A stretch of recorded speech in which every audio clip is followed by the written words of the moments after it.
Bismillahirrahmanirrahim. Assalamu alaikum. Welcome to Newsroom. I'm your host, Khalid. But today is the 17th of May 2022 and we'll be discussing the following during the course of the show. We'll begin with the water issues that Pakistan is currently facing with as a result of the climate change. We've had the government that has taken a very proactive measure by not only taking a task force and making a task force as far as climate change is concerned, but also starting to take the adequate measures so that the current crisis that the country is engulfed in concerning water shortage and of course the dams and the lack of rainfall thereof, due to which there is a scarcity of water in Sindh and other areas as well, and the water that is drying up due to the excessive heat wave.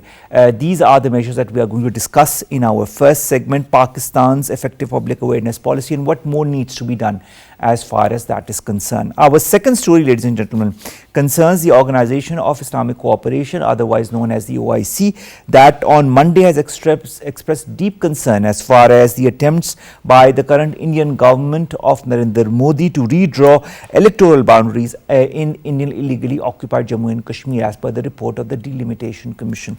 Now, these new boundaries that have been put forward as far as India is concerned have not only been rejected by Pakistan, and a démarche was also given to the Indian chargé d'affaires in this context, but also now there is a widespread condemnation of it.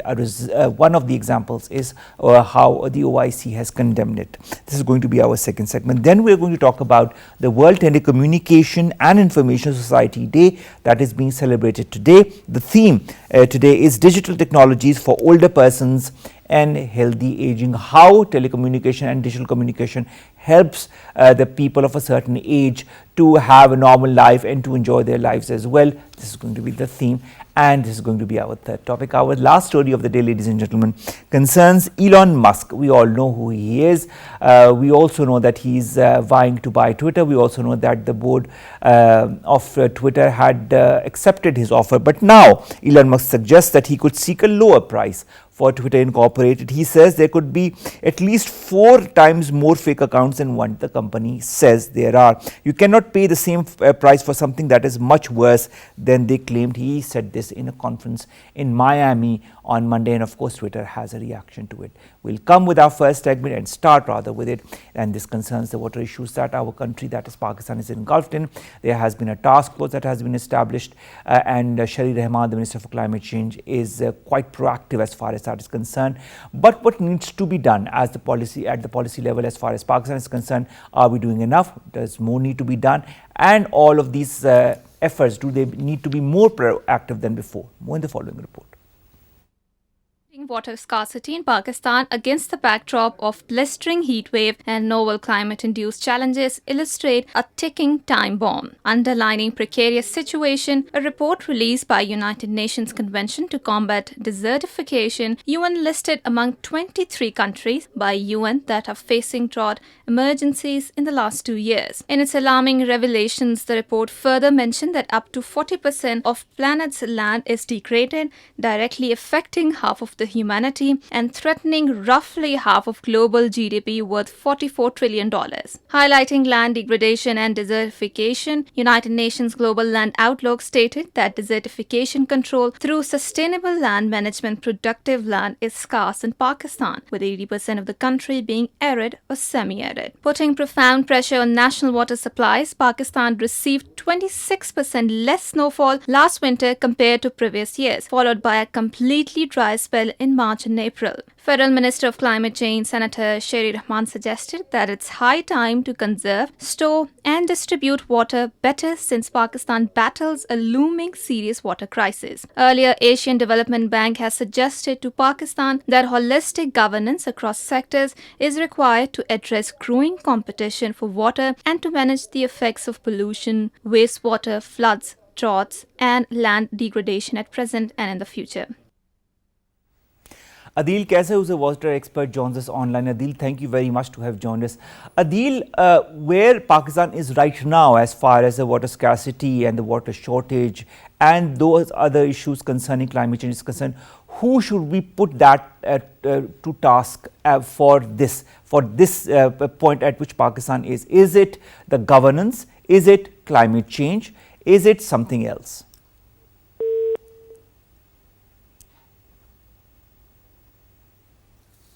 I think the communication has been dropped. We're trying to get in touch with Adeel Qaiser. In the meantime, let me tell you a little bit about what are the latest details concerning the water issues that Pakistan is faced with. Minister for Climate Change Sharif Rahman has said that Pakistan is among the 3 most water-stressed countries in the world and could be a water scarcity hit country by the year 2025 if the steps were not taken to conserve water and reduce the impact of climate change. The same has also been said by a report that has been published by the United Nations Global Land Outlook report that puts Pakistan amongst 23 other countries that are at extreme risk of being drought hit by 2025 if they do not take the adequate measures, and it cites different examples that point in that direction. As far as the other countries are concerned, is also Pakistan. Now let me also tell you that there has been a meeting of the task force that was held on climate change that was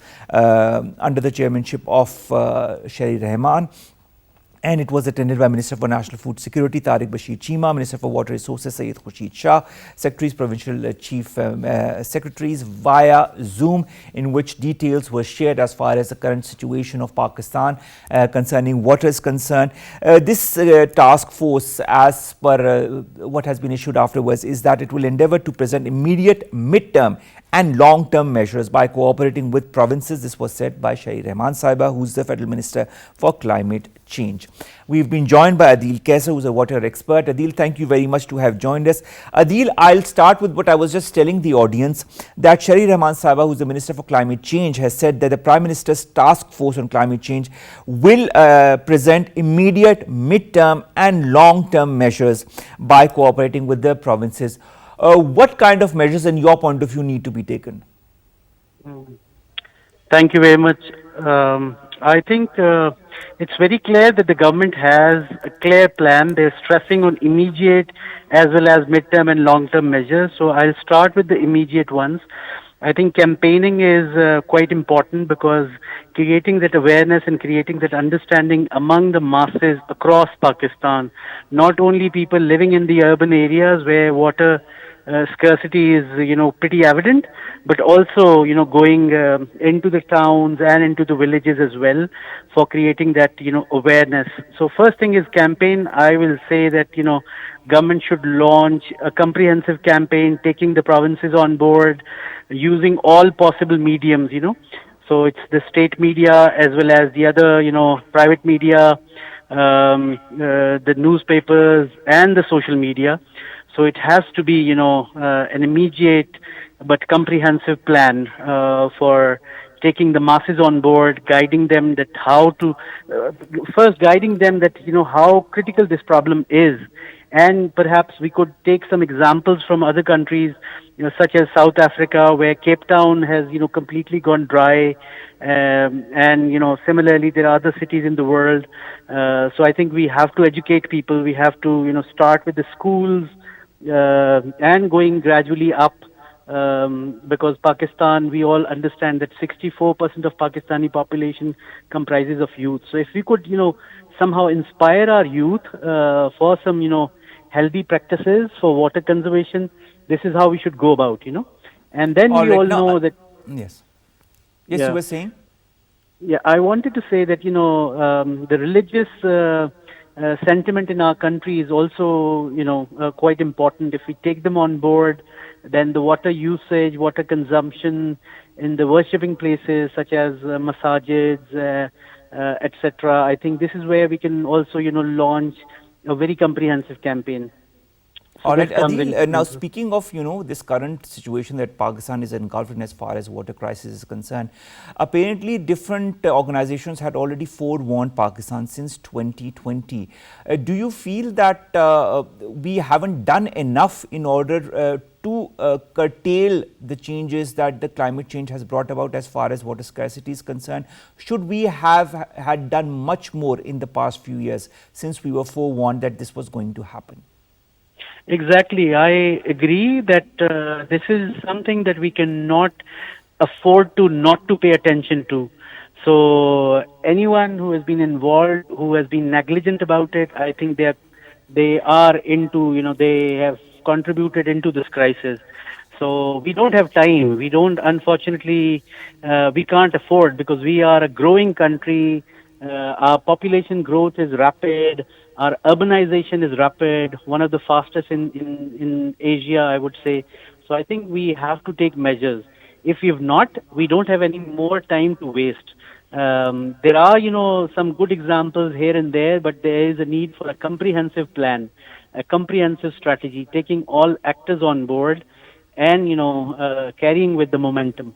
So All yeah, right. Now, one of the factors that the Minister for Climate Change, Shahid Rahman, pointed out that needs to be tackled with an immediacy, that is requesting people to use water carefully and avoid its wastage. We see a lot of water wastage, whether it be in the rural areas or in the urban areas. People take water for granted. How can we change that perception, that mindset? mm, building upon my earlier, statement that we need to educate people, we need to guide them, starting from the schools and taking, children, adults, and young people on board to help them understand that how can we conserve water, how can we alternate our practices. For example, flushing water and then perhaps recycling water for for planting purposes, etc., could be the ways. And there are some good practices in our country as well as in other countries where water is scarce. So I think we must take lessons from those examples, and we should give proper airtime to this education, to this social Of education course. of the masses. Adeel, we have in our state channel been giving a lot of airtime as far as climate change is concerned, not since now, but since quite a number of years, since the issue began even. Do you feel that more public awareness is needed? And this is what you've enunciated right now in your response a few minutes back.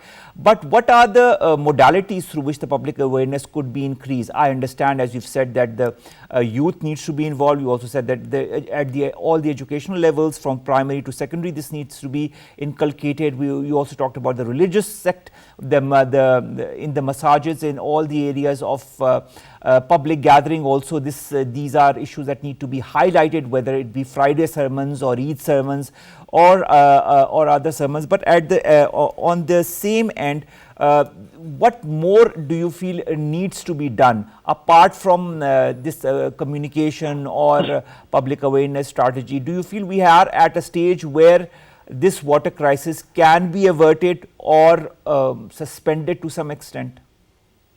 I think yes, yes, and yes, because there are ways through which we could conserve water. There are, pilot projects that we could initiate to guide and educate people, and then, masses could also replicate those. For example, if we, use massages to conserve water, people use water for ablution, etc. And if we could, save that water and use it in the, workshops where cars are being washed. So this is how we could create link, like in a community, we map it, we find out that how many masajids are there and then how many service stations are there. So this water could easily be used. And similarly, there are, plantation drives that our country has observed during the past few years and all that. So I would say that, used water could easily be, conserved, saved, and brought to those, parks or designated places for watering the plants. So this is how perhaps we could, run those drives. We can set up those, pilot projects, and then there are, places where we have rainwater harvesting projects tested and tried. So those, models should be given proper airtime, and it shouldn't be only on PTV, but also, there are private channels, there are social media outlets. These days, you could observe that there is a lot of stuff. Sometimes it is only on the name of entertainment, but why not to make it edutainment, Why not to mix education with entertainment so that, people also receive some very positive messages. So I would say that other, private channels should also come forward together with PTV. This is how we will be able to create, a mass level campaign. All right, now one of the issues that a lot of people talk about when it comes to our channel, that is PTV, is that whenever you open the channel up, which is in fact based on fallacy, that there's everybody all the time there are programs on the agricultural sector. But isn't the agricultural sector, pun intended, a very important sector of Pakistan? Isn't Pakistan an agrarian economy? And if for that matter, as you said, the private sector and the private news channels need to also include that information in their setup. But the farmers community also needs to be made aware of only planting crops that use less water. For example, sugarcane, and I think you know that very well, uses a lot of water in order to be cultivated. Don't you feel the cultivation of sugarcane needs to be minimized, and other such crops that use a lesser amount of water needs to be enhanced as far as their cultivation is concerned? I agree, because there are, examples where countries have deliberately switched from high delta crops to, medium or low delta crops. I mean, from switching to sugarcane to perhaps some alternates, so that, we are not compromising on the produce, but at the same time, we are also, ensuring that the farmers still get, best out of their produce. And therefore switching to some crops which are easily sold in the market, earn them high yields, etc., but less, water is consumed. So I would say that yes, this is how we should be taking the farmers community on board. There have been some, experiments using trickle farming, using drip farming, etc. But at the same time, in our country, one can observe that still, flood irrigation is being practiced, which is, quite an old, primitive methodology of irrigation. So I think we need to be modernizing as soon as we can. So taking not only, urban communities on board, but at the same time, farmer communities and rural communities. So I would say, finding out solutions for all different kinds of communities that we have in Pakistan. All right, Adeel, now one of the things that I've also noticed in the past few years and even decades is the water wastage. And I'm not talking of the tap water remaining open. I'm talking of when rainwater falls and there is an excess of rainwater. We have never taken measures to properly conserve that rainwater in reservoirs or in other places. Don't you feel this should be one of the strategies now that there might be a good monsoon or not, but there will be rains in the coming months?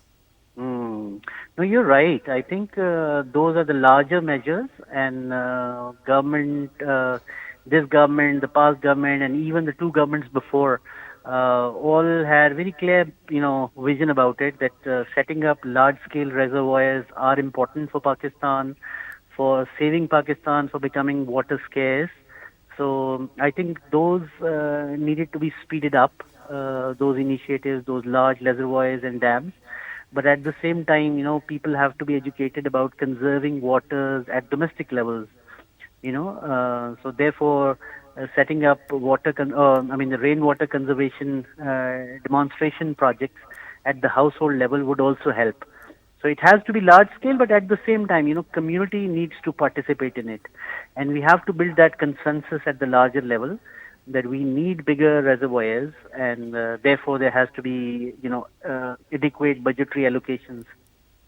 All right, Adeel, another consensus that I feel we need to have, and I like your point of view on that, is to switch to renewable energy sources from water-based energy sources like dams, and because the fact remains that there are dams under construction that haven't been completed, and we are relying too much on water for electricity generation. Don't you feel Pakistan, that has a lot of sun, could rely more on solar energy than on water-based energy production? Look, in my opinion, I think going towards water-based energy does not mean that we're wasting water. It is basically harnessing water to the greater use, So that should also continue, because Pakistan does have those, glaciers and rivers, etc. And if electricity is being produced, if the power is being produced through, those dams and larger reservoirs, water still is being, channelized into the canals. So it's not waste of water, rather it's, use of water for producing cheaper energy. But at the same time, but Pakistan does spend a lot of money on importing oils, diesel, etc., and using, oil, diesel, etc., fossil fuels for producing electricity has a heavy, cost on our economy.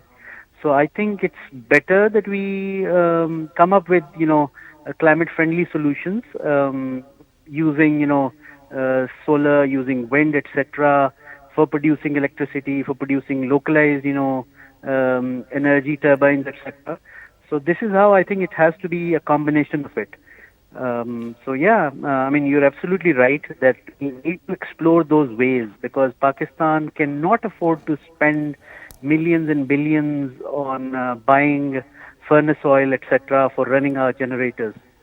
That Whereas is we true. still have, very long summers in most part of Pakistan, Now you and talked therefore of solar summers, power. Adeel. You're talking of summers, and we are seeing the excessive heat wave that, as per the different estimates, is one of the strongest heat waves since the 1960. In fact, since 1961, Karachi has been extremely affected. So are all the other cities across Pakistan. We are seeing temperatures going to all-time highs, and that also results in a reduction in water because the water evaporates, that is in the rivers or in the dams or in the reservoirs. The dams are running dry as far as the latest reports are concerned, whether it's Tarbela Dam, Mangla Dam, Chashma Dam, Chenab River, Head. I mean, you name it, and the water count is less and less. What should be the immediate measures, in your point of view, that should be taken, A, by the government, B, by the public itself, as a personal measure, for example? As an individual of a country that understands the flow of water and the lack of water and water scarcity issues, how should we go forward before any plan is eventually put into place? Hmm. I think one, it is very good to note that the minister herself has said that they will continue with the billion tree tsunami initiative, which is a good thing. I think that should be continued. It shouldn't be taken with the regime change because it's a successful. It could be a very successful initiative. So planting more trees would of course help Pakistan to control the growing episodes of climate intensity in our country.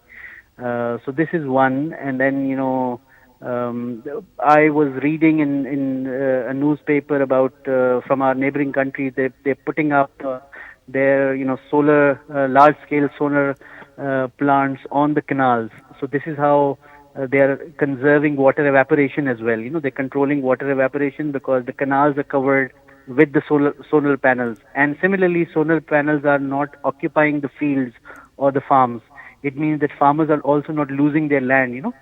So these are good initiatives. I think we should be hungry about learning from others, doing our own experiments as well. So there is no harm in replicating those good models and good initiatives. All right. No, but Adeel, when you look at the communities that are going to be affected and are being affected, as also per the United Nations report that has come out that cites Pakistan amongst the 23 countries that are likely to go towards a drought-like situation by 2025 if the adequate measures are not taken.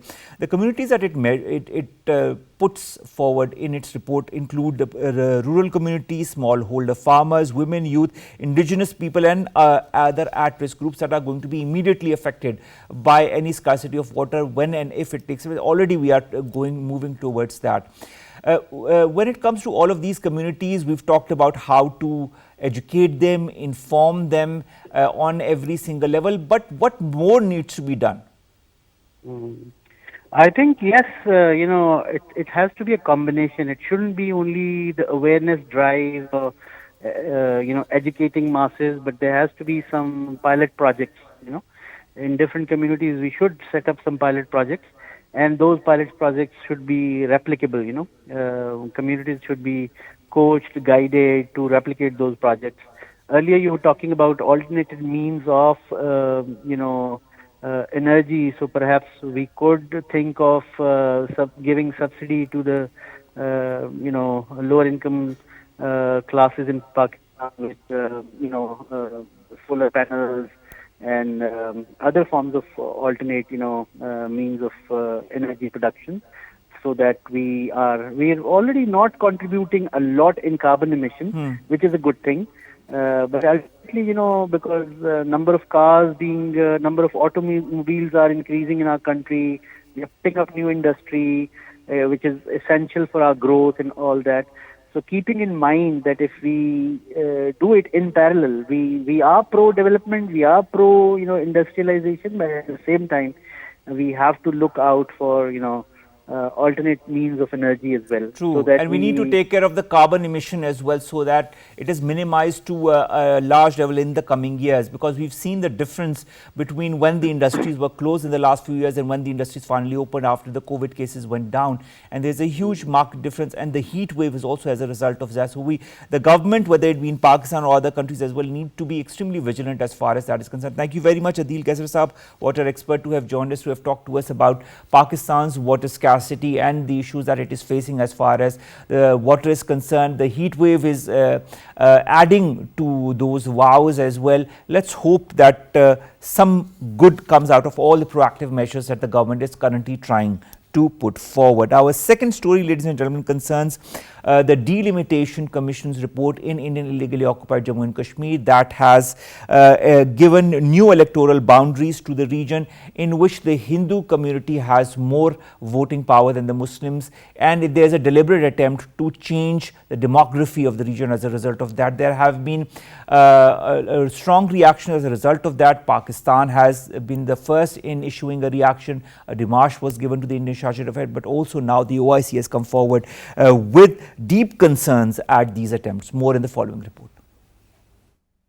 The peace of South Asia has long been held hostage owing to Indian hegemonic designs which dangerously imperil regional peace. Indian malicious designs to alter the religious and demographic composition of Indian illegally occupied Jammu and Kashmir are vividly clear. Exhibiting its imperial designs, the Jammu and Kashmir Delimitation Commission added 6 new assembly seats for the Jammu region and 1 for Kashmir in its infamous Indian illegally occupied Jammu and Kashmir Delimitation Commission report. Pakistan already conveyed to Indian side that this entire exercise was farcical and had already been rejected by the cross-section of political parties in Indian illegally occupied Jammu and Kashmir. Organization of Islamic Cooperation has strongly condemned the Indian government's recent delimitation of electoral constituency in Indian illegally occupied Jammu and Kashmir, terming it as a violation of OIC and United Nations Security Council resolutions. Narendra Modi's government broke up Indian illegally occupied Jammu and Kashmir into 2 federal territories in 2019 as a part of a move to tighten its grip over the disputed region. Under the garb of so-called delimitation, the representation of Muslims in the redesignated constituencies had been reduced to their disadvantage. Pakistan, as a torchbearer of peace, always accorded due importance to diplomacy, and Foreign Office noted that doors for diplomacy on outstanding disputes with India remain open, and Pakistan seeks peaceful settlement of disputes with India.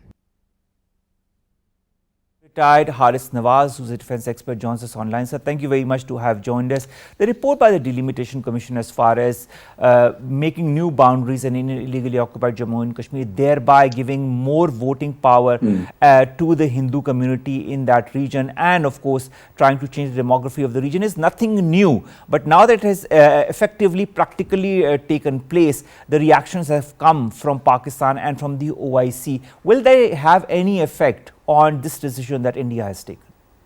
I think it's a big conspiracy by Indians, and they had, I think, if you remember last year, in March 2020, they again had a conference in which 14 all Kashmir political parties, including Mufti Farooq Abdullah and everybody was sitting over there, and then they presented and they all refused to accept it, because the purpose is to form ultimately Hindu government in Kashmir, Jammu and Kashmir, and that in this illegally occupied Indian.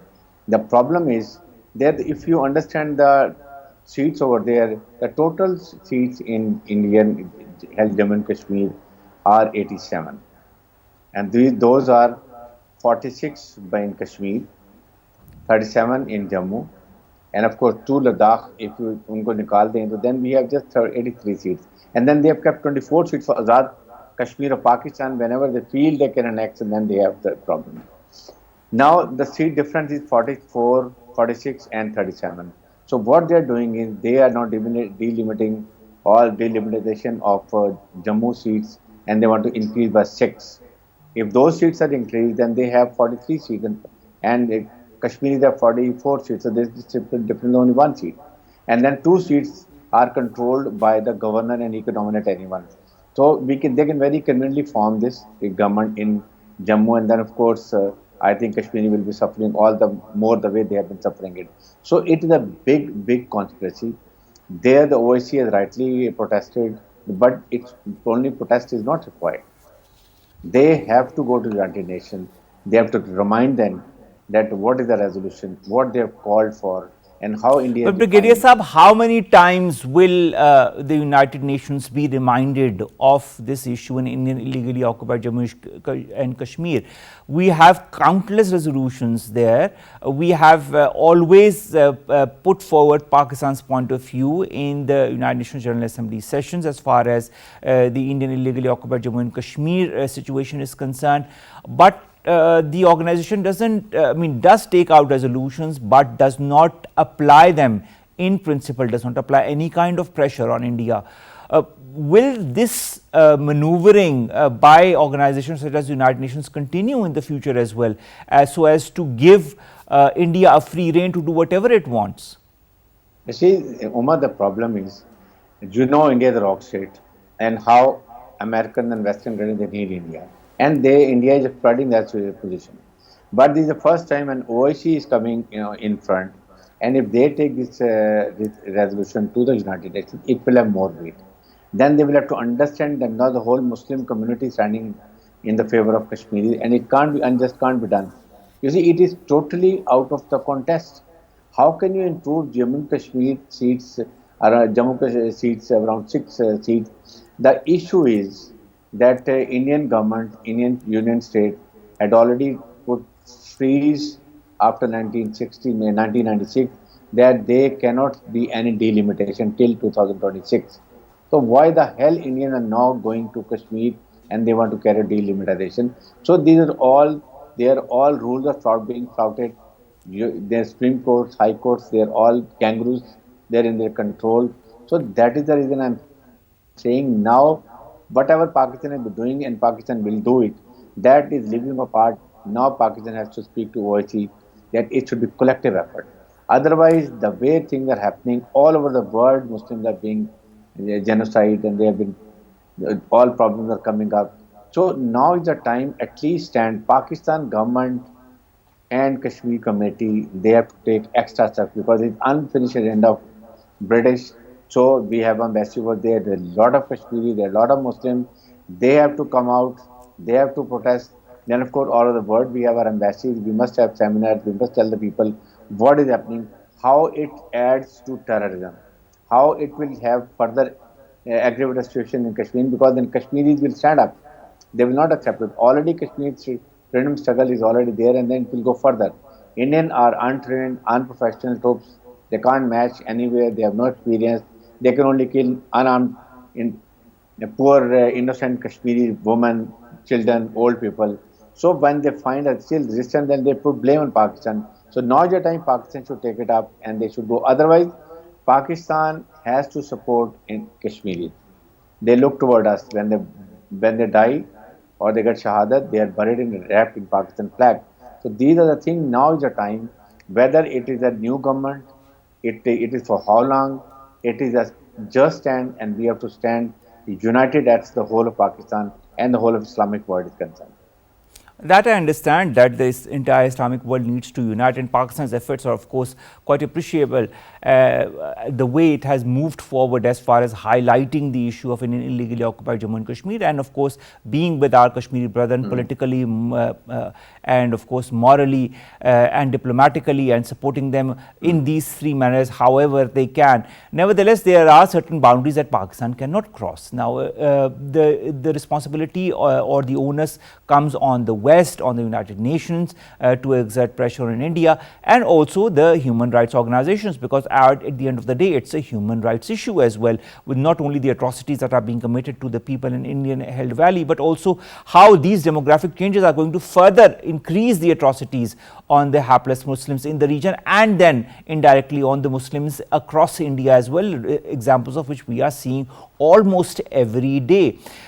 With the number of human rights reports, Brigadier Saab, that have come out, whether it be by the UNHRC, whether it be by Amnesty, whether it be by Genocide Watch, and so on and so forth, do they create an impact, or have they created an impact whatsoever as far as empowering the people of Indian illegally occupied Jammu and Kashmir, or making the world realize the reality of the case is concerned? Omar, the problem is that, of course, they are doing their own job, whether it's the Human Rights Watchdog, United Nations, Human Rights Organization, different all over the world they're talking about, and they're talking very openly. But the issue is, does it affect the world, United Nations, or the West? They're keeping quiet. Because they need Indians against China, they need Indians against CPAC, then they need Indians against South China Sea. There are problems, that's why they have a Quad group. So we must understand it looks very, very difficult. And what India want, they are doing it. They have seen a lukewarm reforms of the whole Islamic world, and that has encouraged them, and they're again doing the same thing. Every time they're changing demography, they brought Indian pundits. They have given 2 seats to Indian pundits in Jammu. That's why they're making it 6. So they're also bringing them back. Their whole business is destroyed. They're all in a statistic. Youth is being taken to prison and sent to Agra. So these are the things, everybody knows it. It's a known fact to the whole world. The issue is, does it affect? On the contrary, if they have been now, in Balochistan, there is no problem. But see how the people in the world is reacting. What is happening in Afghanistan? So we have to understand, that's what I say, it needs to be a collective effort of at least all Muslim world. And that All right, when you talk of collective effort, we've seen that the reaction has been strong as far as the OIC is concerned. This is not the first time the OIC has taken out something against the atrocities that are being committed by the Indian government in India and in illegally occupied Jammu and Kashmir. But when you talk of putting pressure, when you talk of the OIC going to the United Nations and other organizations, don't you feel there needs to be an emergency session of the United Nations with the OIC leading it, with a new resolution that is being led by the OIC after what they've just said as far as the delimitation is concerned, before it is too late? Because once all of this is put into action, there will be never a reversal. Have we seen any reversal of what happened in 2019, Articles 370, 35A? It's still in place, their abrogation. Nothing has been reversed. So do you feel once it is really put into place, will it ever be able to be reversed? Omar, one should be clear. As far as the powers of delimitation commission are concerned, those decisions cannot be challenged in any court of law in India, neither in High Court nor Supreme Court. Their verdict, their orders are final and no change. So before that happens, we have to do it. And Pakistan has to immediately ask for the OIC session. In that, it should be brought out, and there they must put up the proper case. And then OIC, if they repent, then they should go to the United Nations and call for emergency session. It has to be done. I think our United Nations representation is over there, representative over there. Then, of course, OIC is there, and I think we have now good influence. Everybody understands Pakistan's point of view. Pakistan is an Islamic country. Pakistan is a nuclear country. We have a very strong force. So everybody realizes. That's what I say now. Immediately, Foreign Office has to gear up, move forward, try to hold immediate OIC session, and then resolution go to United Nations with emergency basis. And let's see what is the prompt. I'm sure if all the 57 countries, they give a united resolution, it should have a weight, and people will have to think in United Nations that there is atrocity, there is an unjust being done. It's a resolution of United Nations, and they should honor it. How India is plotting everything. Initially, they used to say resolution, okay, they agreed. Then they say Tashkent, okay, bilateral. Now they have said everything finished. They say it is all integral. So here we have to fight. We have to fight with force. We have to fight with logic, with reasoning, with facts and figures. I'm sure some effect will be visible in the near future. But Brigadier Saab, with due respect, all of these facts and figures have been given constantly by Pakistan in different reports that have been shown to the media, that have been shared with the United Nations in the past as well. Then, of course, if we talk of just this report of the Delimitation Commission, Pakistan also, the Pakistan Foreign Office did summon the Indian Charge d'Affaires, and a strong démarche was given to the Indian Charge d'Affaires as far as the consequences of this report is also concerned, and the fact that India only wants to lend legitimacy to its illegal actions of August 5, 2019. This is, I think, a continuation of what it has done on the 5th of August in 2019, all those years back, and it continues to move forward. What is the ultimate goal of this current Indian government? I mean, you cannot really remove all signs of Islam and Muslims from India, can you? Or can they? Their goals are very clear, and they keep testing Pakistan's response and the world Islamic world response. That's what they've been encouraged. First, they revoked 370 and 35A. They must have carried the home analysis. What will be the reaction of Pakistan and what will be the reaction of the whole Islamic world? Pakistan did whatever possible, but the Islamic world was not forthcoming, so they got encouraged. After that, they started changing the demography. Then they brought the Indian pundits. Then they destroying the business. They are bringing Indians and settling them here, and they're buying the property which they could not do it. So everything they are doing it, and now they are going to do for delimitation, which is already frozen in India since 1996, and to 2026 it is frozen. I mean, they are not pushed because the courts are with them, the high courts are with them, and they are all scared of Indian RRS because their hundas are always prevailing all over Muslims, all over the other minorities. They know what can do. They threat their life, their family, their business, their property. These are things. So now is the time, unless you have a collective effort, Pakistan has to go to OIC. That is the most right forum for this purpose. And OIC, they have to go to the United Nations for calling for an emergency meeting because these things will affect. And second, Pakistan has to show the world that Pakistan is very concerned. Why? How you concerned? Show them concern. We have to we don't have to do any business with Indians. Our already High Commission people are less. We have called them like Indians have also done it. So whatever India is doing, we keep reacting. We have to act. We have to tell that the two nuclear powers are now standing eyeball to eyeball in Kashmir. Anything can happen, and this fire will, I think, spread all over this region, and then it will have fallout in the whole world. We have to take into confidence Iran, China, and Russia. Two nuclear powers, two veto powers. We have to tell them what is happening in the region, how this region is threatened because of Indian action, what are the consequences, what are the fallouts, how this region can go into the war, and then the dynamics of war are not known to anyone, where it goes, how it leads, where it terminates. These things you tell to in our region, then we might get a full support of China and Russia, and we tell, and they push Indians, hold on, don't do all these things, don't provocate Pakistan, because then the Kashmiris will get up, they are going to start fighting with Indians. We have already controlled all our non-state actors in Pakistan who are operating in Kashmir because of United Nations restrictions. They will declare so many terrorists, and they are already behind the war. But then India is exploiting it. India knows that now Pakistan can't do, and what openly they are doing in Balochistan. True. They openly say, yes, we want to separate Balochistan. We want to support the freedom struggle. Then why we have restrictions? We have to understand all this. We are an Islamic nuclear, very strong military force.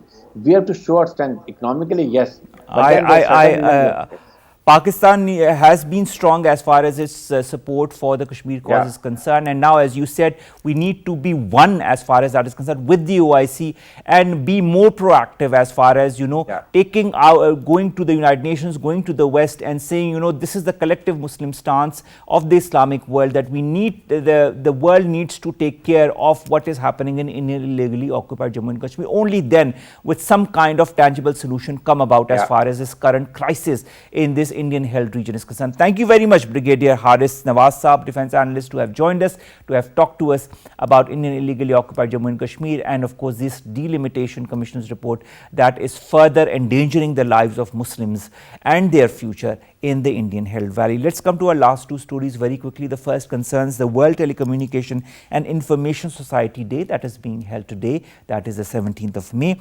The theme this year, ladies and gentlemen, is digital technologies for older persons and healthy aging. Now, as far as that the role of the telecommunications and information technology, or as we call ICTs, is concerned, a lot has been put into it, and what people say is that it has a very important role to play in achieving healthier aging, in helping people build smarter cities, combat age-based discrimination at the workplace, ensure financial inclusion of the older persons, and support millions of caregivers across the world. Now, this year's theme, as I have just said, raises also awareness of the role of the telecommunications and the ICT sector to support people to stay healthy, connected and independent physically, emotionally and financially, and supporting a life of healthy aging that is also critical for the sustainability of economic and health systems. So, of course, the day is very important. This is celebrated by the United Nations and also across the world. We need to understand that our elderly are an asset to our nation, to our society, and we need to help them and empower them in whichever way we can, and the ICT helps us in that as well. Let's come to our last story, and that concerns Elon Musk. We've all heard about him. We've all heard about SpaceX. We've also heard about him acquiring Twitter is concerned. Now, on Monday, he suggested that he could seek a lower price for Twitter, saying that there could be at least 4 times more fake accounts than what the company says it has. Now, he says, and I quote, "You can't pay the same price for something that is much worse than they claimed." He said this in a conference that was happening in Miami. Now, on Friday, he has also said that the $44 billion deal to buy Twitter was on hold, pending information on spam accounts, and this is what he referred to in this conference in Miami. He said that he suspects that these spam accounts make up at least 20% of users compared to the Twitter's official estimates of 5%. Now, Twitter's chief executive, who is Parag Agarwal, he also tweeted on Monday that internal estimates of spam accounts on the social media were well under 5%. Now, who should we believe? Should we believe Agarwal, or should we believe Elon Musk? Nevertheless, Musk has put on a lot of allegations as far as Twitter is concerned, and this is putting the deal of him acquiring Twitter either on a delay or on a pause button, or maybe on a completely stop button. Only time will tell on how all of this deal moves forward. But a lot of questions emanating from Elon Musk, and a lot of questions from the Twitterati as well. With that, we come to an end of today's newsroom. We'll see you inshallah tomorrow with news segment stories that matter to us, you and Pakistan. In the meantime, stay safe, follow the SOPs, prevent further cases of COVID to increase or to spread further. We can collectively make that change. Allah Hafiz, see you tomorrow.